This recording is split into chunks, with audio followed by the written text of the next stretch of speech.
Okay.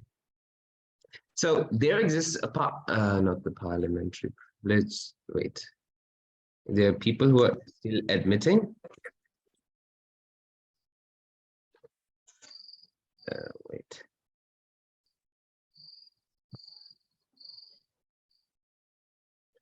So we were just not again. I've just drawn the wrong slide. Judicial independence. Yes. Okay. In relation, structurally in relation to the interactions, I've discussed judicial independence in quite some detail. So now to give the specific provisions for the basis of judicial independence, it was a fact that was implicit within the British system. So there's a lot of measures taken by the British Parliament to curb corruption within the judiciary, and there were people used to give back in the days of Tudor kings. People used to give gifts to the judges as a form of a bribe, so that they would be more lenient and things like that. So it took a long time to understand that this is corruption and this should be stopped. So therefore, judicial independence, in essence, is the constitutional principle embraced by the UK courts quite effectively.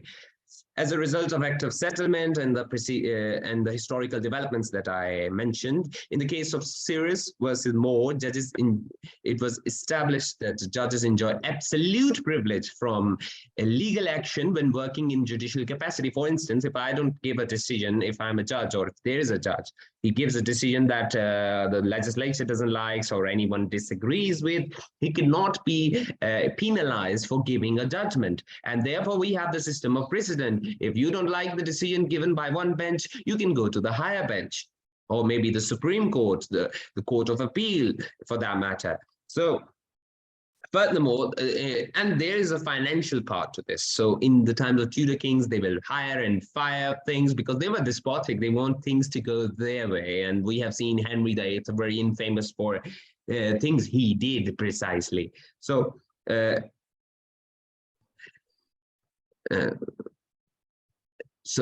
for the things that he did precisely. So those days are gone. Now the tenure is protected under Section 33 of the CRA 2005. And then there is Section 34 CRA 2005, Constitutional Reform Act of 2005. That's what I mean by CRA.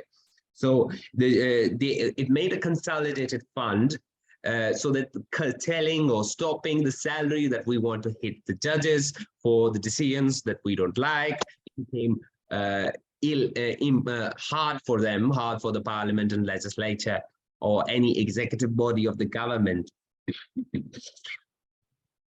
So in the ECTSR case of McGonnell versus UK and the cases of Stars versus Prosecutor Physical and Berkeley Lord Chancellors, and the citations given on this, the idea of separation of powers was, promoted by judicial statements, both of the UKSC and the subordinate and House of Lords when it was in power of doing that, and it was implicitly guaranteed, explicitly.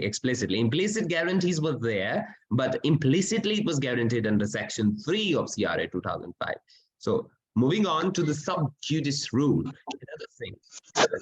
If a thing is under consideration of a court, it is an established norm of the British law, or the things that we know implicitly, not per se explicitly, but it is implicit within the system, just like the very nature of the British Constitution, that things are by and large implicit, that we know that this thing is not what we're going to do, and this is what we're going to do. There's no need to explain things.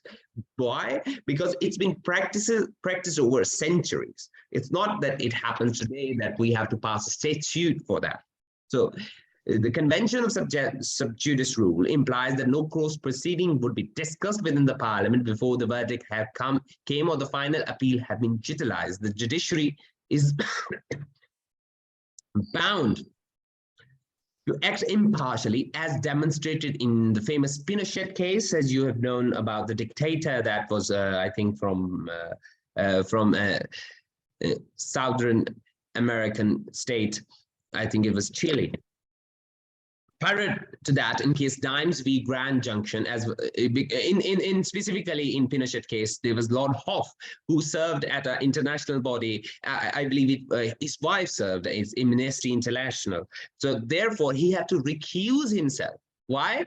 Because no one could be, judge of his own cause, okay, of his own conscience. So therefore, his lordship recuse himself from the said case just to uphold the principle of judicial independence, so that there couldn't be no conception or disbelief that the judges are deciding on things. They are giving remarks there in Amnesty International and then approving the repatriation of some war criminal, since his wife is involved with Amnesty International working there.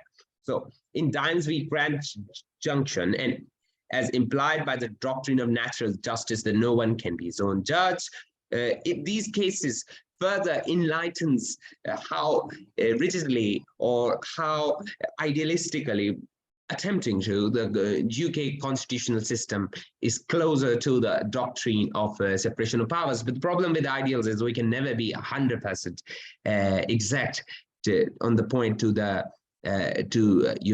implement all ideals. So moving on, the parliamentary privilege. Wait, let me admit them all. Okay, they are joining. So there exists, and specifically within the working of parliament. So now we have discussed so far that the judiciary is independent. They cannot, their tenures cannot be attacked, they cannot be fired, they get funds, their pays are not challengeable or curbed or curtailed. So that's one door closed for judiciary. So now we have to see how, to what extent the judiciary can't affect the parliament.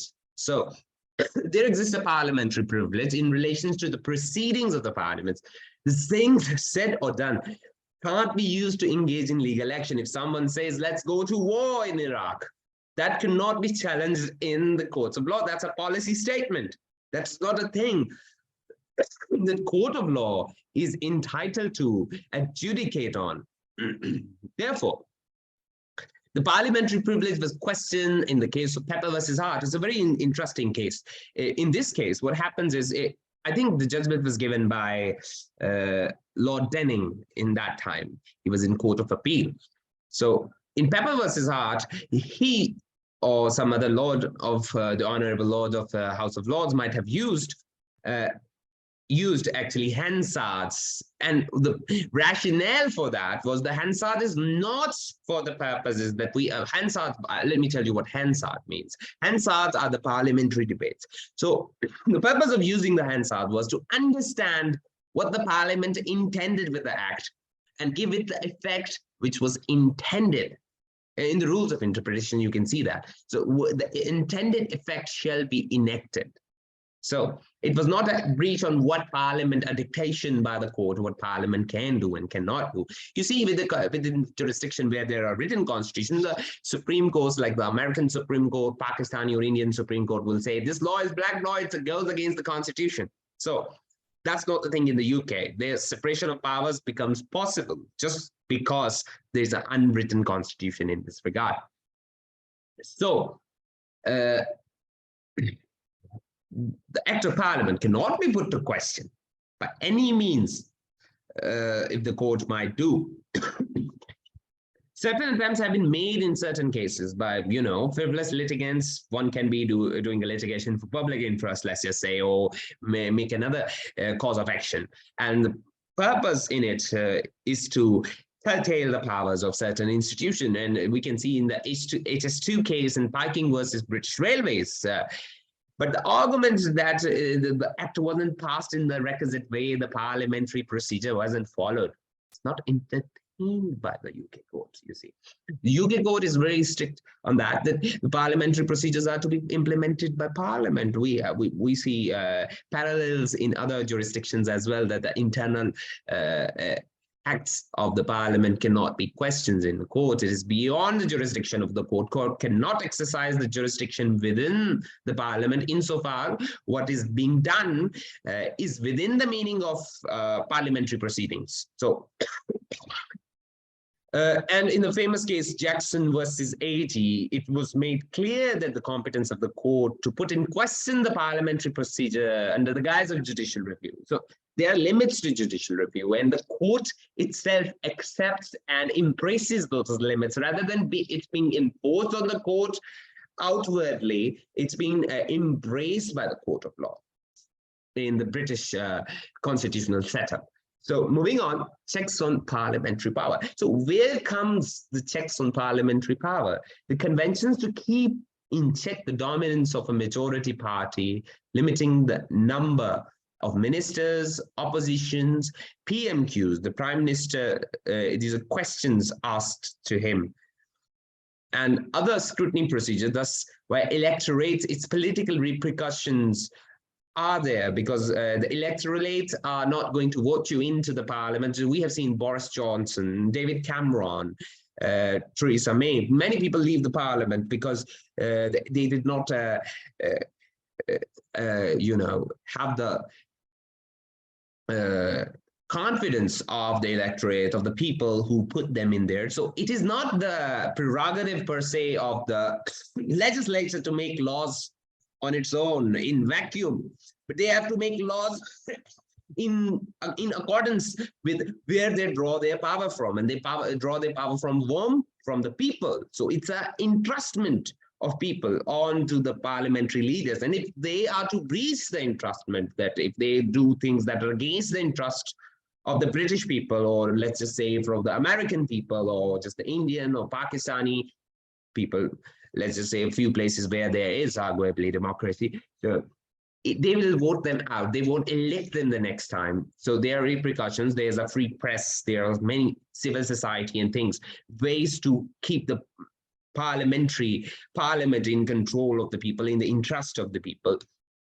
So it reduces the tendency, or curtails the tendency of abuse of power, because a parliament is a majority party that forms the government, and then there's the opposition who is questioning, that is scrutinizing, because the system is built such a way that they have all the incentive in the world to get into power. And how would they do that?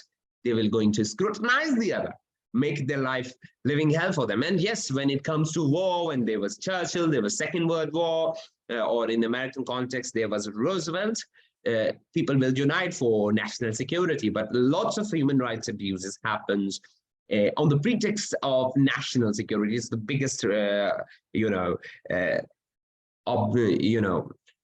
carta blanca to do whatever they want. So that's what we hate.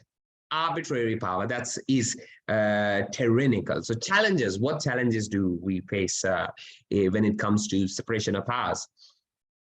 So a challenge to the conception of separation takes place by the fact that government excising the executive function by convention is the part of the legislature, in effect combining legislative and executive function within one body. So again, come to the point of idealism. Wait, let me admit this person. So again, coming to the point of a distinction between idealism and how things ought to be and how things pragmatically are. So there are things that there's a loose conception. We can't say that there's a strict demarcation and we're going to follow it right away. No, that's not how it is. They are trying imperfectly to follow the perfect ideal.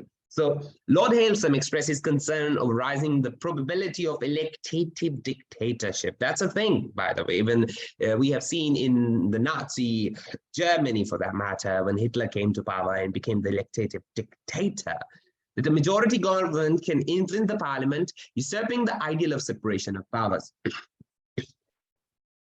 So, furthermore, the use of prerogative powers and delegate legislation also give the executive somewhat legislative role. So But there is one thing, that there is judicial review. We have cases like Vensbury unreasonableness, when something that is done so unreasonable that people are not feeling, a prudent mind could not take cognizance of it. So therefore,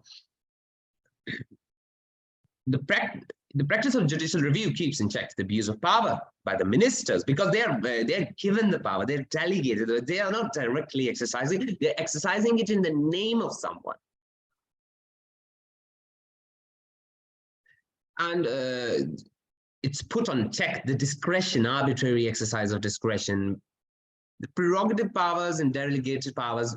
Again, the scope of prerogative powers is limited, and it's going shorter and shorter with every passing year, because as the legislation comes in, the power from the crown is taken. So one thing we failed to consider so far is the crown. So everything is done in the name of crown, and let's just say theoretically it is the monarch is the head of the state within the UK context. But practically their powers are very limited. So what happened with ECA, the European Communities Act and the joining of EU, it's not that the British have left the EU through Brexit, that it would mean that all the judicial precedent that is there is going to vaporize somewhere. There is HRA, ECTHR and EU are different things. Whether UK is a part of EU or not, it's going to follow ECHR. The T stands for the European Court of Human Rights. So do not confuse the both. So ECHR is European Convention on Human Rights. So it's a convention, it's international law. So when the international law comes in, there is again a debate which one have the supremacy. So that is again a challenge that to the sovereignty, to the separation of powers, because there's going to be a tussle between the parliament and the judiciary when they come to interpret laws that might be against the guarantees the state have given to international bodies. Another challenge to the separation posed by the interaction between the legislation and the judiciary, the EU membership by the Act EC 1972 have the impact of establishing is European supremacy. We have seen in the cases of Factitim, for that matter, over the UK law and doctrine of direct effect, that if something is passed by the EU, it's going to have a direct effect without the need of legislation. Giving UK court the power to set aside incompatible UK law, which was, the declaration of incompatibility was given under section 4 of the HRA. The judiciary had somewhat legislative power in this regard to set aside a law. The question what the parliament did, but there is a catch to this. It's not that they have a carta blanca to question everything, but when it comes to human rights, the parliament had given them the specific permission. What is HRA 1990? It's a specific permission to the court that you can act in this regard if you find our act incompatible to the guarantees we have given. It's the court, it's for the court to decide what to do. And it is somewhat legislative power, but it is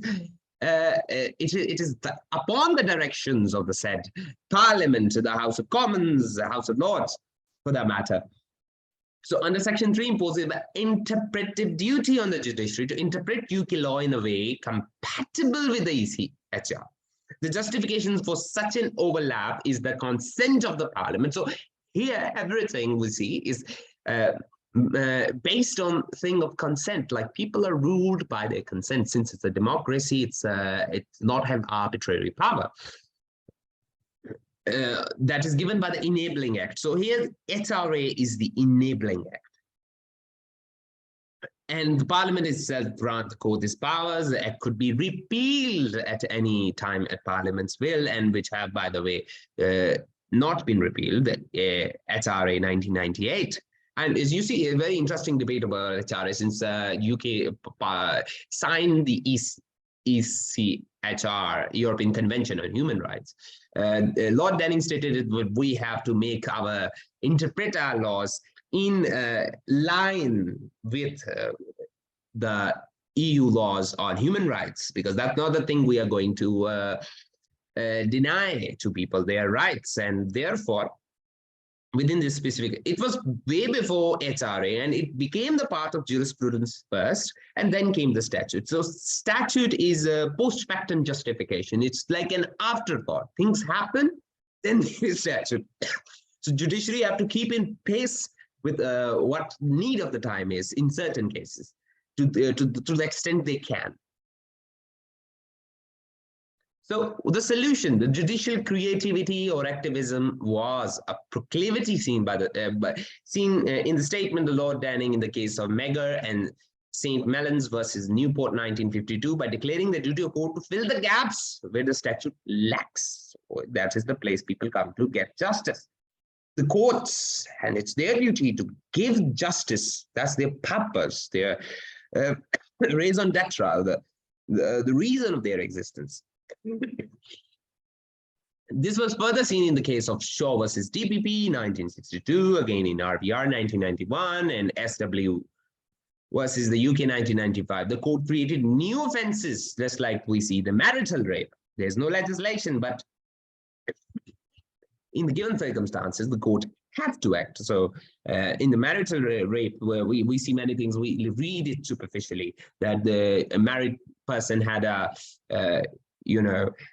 rape charge on him, but it's not that straight. They were separated.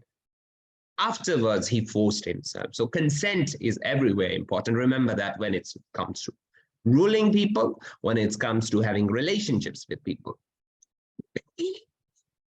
Consent of the parliament justified in this regard, and because the parliament did not, if the parliament says we do not agree to this, they will bring in a legislation and overrule whatever has been, done. And let's hope it doesn't do such things retrospectively, because that becomes a black law, as we know, retrospectively, because it goes against the principle of rule of law. But the implication that marital rape is a thing, it is in a sense a retrospective implementation of the same. So we have to see there is a balancing act between the interests of justice and the ideals that we hold dear to ourselves as legislators, as a judiciary.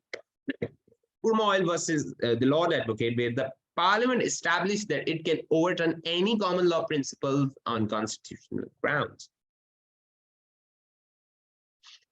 So moving on, there are past paper questions, giving you some examples of the questions in which would include separation of powers, like moving on to question 1, the extent to which major offices and institutions of the European Union resemble a balance of power more than the formal separation of powers. So here it is important to note that this one is a tricky one, because it includes, we have to, the EU Council and the whole structure, we have to see it within the context of separation of powers rather than balance of powers. So what is balance of powers? So there are two competing powers. They're competing for one thing. So it can get a bit confusing at times, that whether it is a balance of powers. So balance of power is a concept of international relations, that where two states are competing for primacy. So that presumes that they are cancelling out each other's effect. So that's up for debate. One can write whatever they wish to write, as long as they can justify their arguments. So the next question is, consider whether the UK constitutional system more resembles a balance of power than formal separation of powers. So then again, it revolves again upon that same point, but it's the context have changed, as you can see.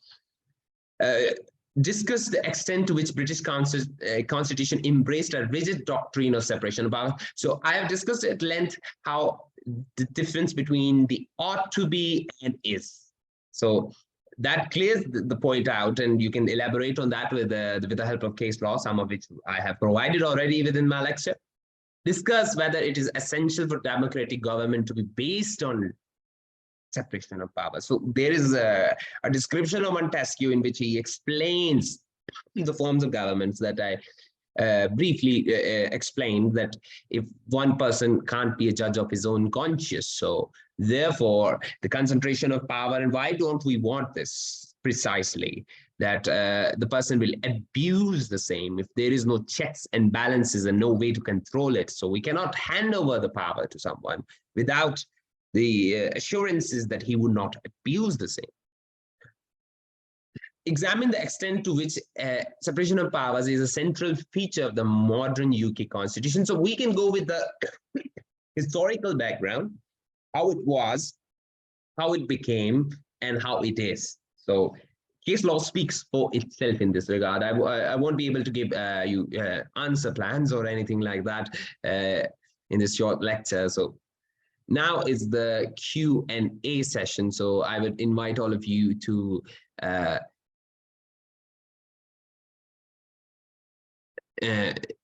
if you have any questions in this regard, you are free to talk, ask now in the topic we did cover.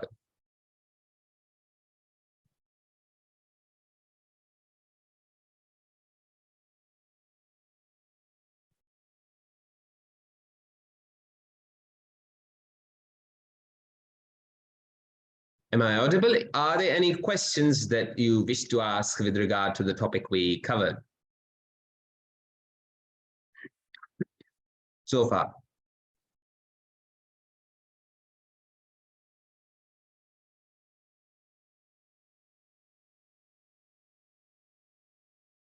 Okay.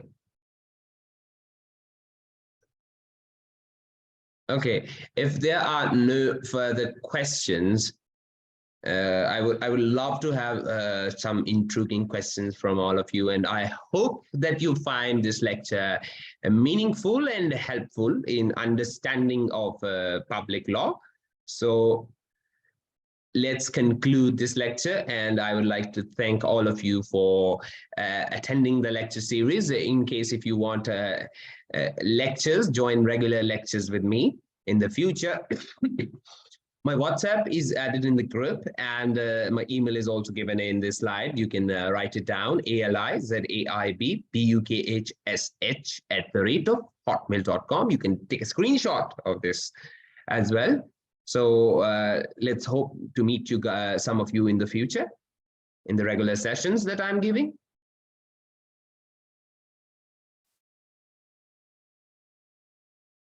Okay, it's been a pleasure having all of you. If you, I will be here for another 5 minutes. If anyone have any questions, you may ask. Pleasure.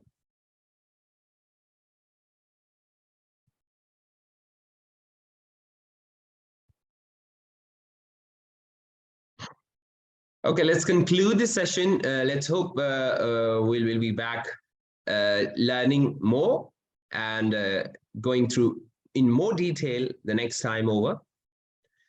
Good night, good morning, and good evening, whatever the time might be in your jurisdiction. Take care of yourself. Goodbye.